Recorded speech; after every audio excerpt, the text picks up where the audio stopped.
ಗೃಹಲಕ್ಷ್ಮಿ ಯೋಜನೆ ವಿಷಯ ಕೂಡ ಸದನದಲ್ಲಿ ಬೆಳಗಾವಿ ಅಧಿವೇಶನ ಶುರುವಾದಾಗಲಿಂದ ಚರ್ಚೆ ಆಗ್ತಾನೇ ಇದೆ.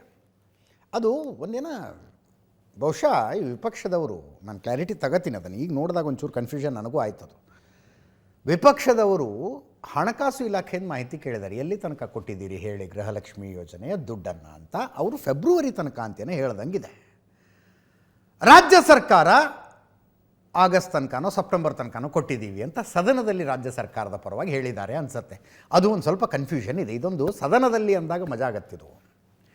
ರಾಜಕಾರಣಿಗಳು ಎಲ್ಲಿ ಎಷ್ಟು ಏನು ಸುಳ್ಳು ಬೇಕಾದರೂ ಹೇಳಲಿ, on the floor of the house ಹೇಳಬಾರ್ದು. Beauty of democracy, on the floor of the house ಸುಳ್ಳು ಹೇಳಬಾರ್ದು ಅಂತ. ಯಾರಾದರೂ ದಾರಿ ತಪ್ಪಿಸುವಂಥ ಹೇಳಿಕೆಯನ್ನು, ತಪ್ಪು ಅಂಕಿ ಅಂಶಗಳನ್ನು ಸದನ ನಡೀತಾ ಇರುವಾಗ ಹೇಳಿಬಿಟ್ರೆ ಭೂಮಿ ಆಕಾಶ ಒಂದು ಮಾಡಿಬಿಡ್ತಾರೆ ಇವರು. ಓ, on the floor of the house ಸುಳ್ಳು ಹೇಳಿದ್ರಿ ನೀವು ಅಂತ ಹೊರಗಡೆ ಹೇಳ್ಕೊಳ್ಳಿ ಅನ್ನೋ ಥರ. ವಿಪಕ್ಷಗಳವರದ್ದು ಅದಕ್ಕೆ ಹೋರಾಟ. ಇವ್ರು ಹೇಳ್ತಾ ಇರೋದು, ನೀವು 3 ತಿಂಗಳು 4 ತಿಂಗಳು 5 ತಿಂಗಳು ಕೊಡದೆ ಇಟ್ಕೊಂಡಿರ್ತೀರಿ, ಯಾವುದಾದ್ರು ಚುನಾವಣೆ ಬಂದರೆ ತಕ್ಷಣ ಅಕೌಂಟ್ಗೆ ಹಾಕ್ಬಿಡ್ತೀರಿ.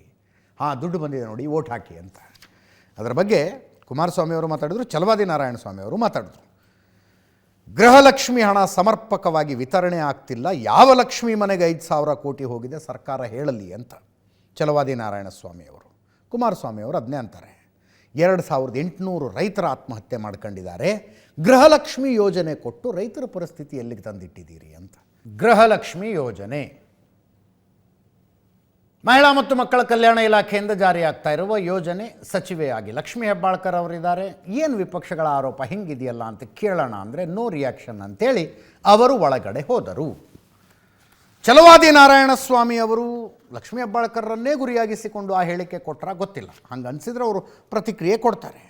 ಗೃಹಲಕ್ಷ್ಮಿ ಹಣ ಸಮರ್ಪಕವಾಗಿ ವಿತರಣೆ ಆಗ್ತಿಲ್ಲ, ಯಾವ ಲಕ್ಷ್ಮಿ ಮನೆಗೆ 5,000 ಕೋಟಿ ಹಣ ಹೋಗಿದೆ ಅನ್ನೋದನ್ನು ಸರ್ಕಾರ ಹೇಳಲಿ ಅಂತ ಛಲವಾದಿ ನಾರಾಯಣ ಸ್ವಾಮಿ ಅವರು ಕೇಳಿದರು.